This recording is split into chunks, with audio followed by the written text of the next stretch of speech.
You remember the Norwegian mass murderer Anders Breivik? He killed 77 people, most of them children, at a labor youth camp in 2011. Just an absolutely grotesque crime. Well, he's apparently displeased with his, quote, torture-like conditions in jail.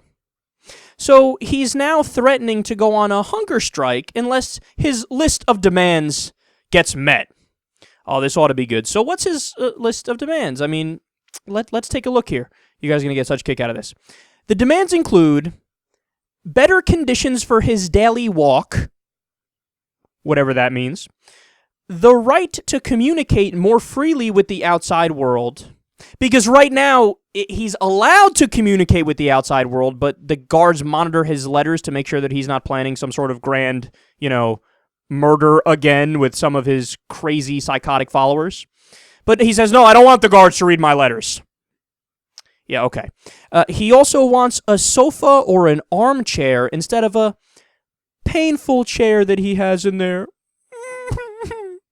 He also wants his standard weekly allowance of 300 kroner, which is about $49, to be doubled, particularly to cover his postal charges for written correspondence, because I guess he's got a cult following now from some crazy people since he's been in there, and he wants to talk more freely with those people, so he wants to have a higher allowance.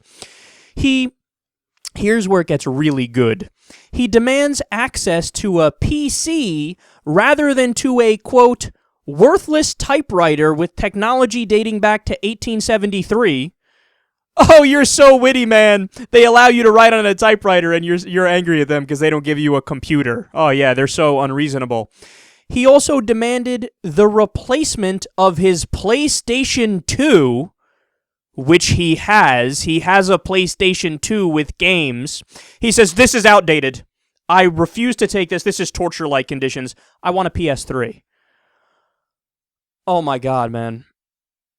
Oh my God, let me contain myself to get to the end of the story.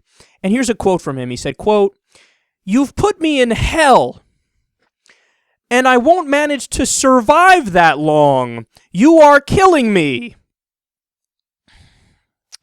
Okay, deep breath. Look, man, I love Norway. I'm always heaping praise on Norway and Denmark and Iceland and Sweden and Greenland and Finland and all the Scandinavian region, the Nordic region, because they largely have it nailed in their government system, their economies. So the free healthcare, free college education, free daycare, the better regulated marketplace, higher per capita income for the middle class, less poverty. I mean, they just paid vacation. They have it nailed. However, when it comes to cases of extreme criminals like Anders Breivik, I'm not saying they don't have it right with lower-level criminals, because I think that the way that they try to rehabilitate does make sense for lower-level criminals. But when you come to extreme criminals like Anders Breivik, who, let's be serious here, any rational person will agree, there's no hope for some sort of rehabilitation there. The dude should just be punished for what he did. He killed 77 people, most of them children, okay? They have it exactly wrong on this issue. By the way, other complaints that he's made, he has to rush his shave in the morning, and he has to rush when he brushes his teeth. Oh, the horror! And his room is, quote, poorly decorated and has no view. It makes him feel sad. He would like them to improve that. So, here's my conclusion on this story. You're getting none of that shit, Anders Breivik. And you're going to like it. And matter of fact, you know what I would do if I was in charge of that place there? I would go in the next day, take away his PlayStation 2, and give him an Atari, where he only has the option to play one game, which is Pong, okay? And then since he's a whiny little bitch, the next day he'll write another letter of complaint. I'm upset, you're violating my human rights. Oh, now you care about human rights. Oh, that's interesting. Where were the human rights when you were killing 77 people, most of them fucking children, because you disagreed with them politically? You didn't give a shit about human rights when they weren't your human rights, did you? You didn't, right? So then I'd give him the Atari for a day, and I'd come in the next day, and I'd say, your time's up. And I'd take the Atari out, and he'd have no video game system. And then you know what I'd do? I'd take his 3-room cell, which it has 3 rooms, one for exercise, one for studying, one for sleeping. 3 separate little rooms that are connected. I'd say, you know what we're doing? We're shutting down 2 of those rooms. Now you have 1 room. Yeah, that's what we have. Oh, is that, did you have a problem with the typewriter? Okay, let me take that. We'll fix that. We'll take that out. The typewriter's gone, and you're not getting a computer.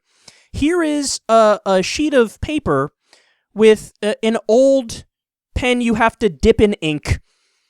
And if you say one more fucking word, guess what? That's going to be gone too, and I'll give you a piece of chalk and a tiny chalkboard where you can try to write shit. Oh, and by the way, your communication with the outside world limited to 1 letter per month. You want to complain a little more, big guy? Please, be my guest.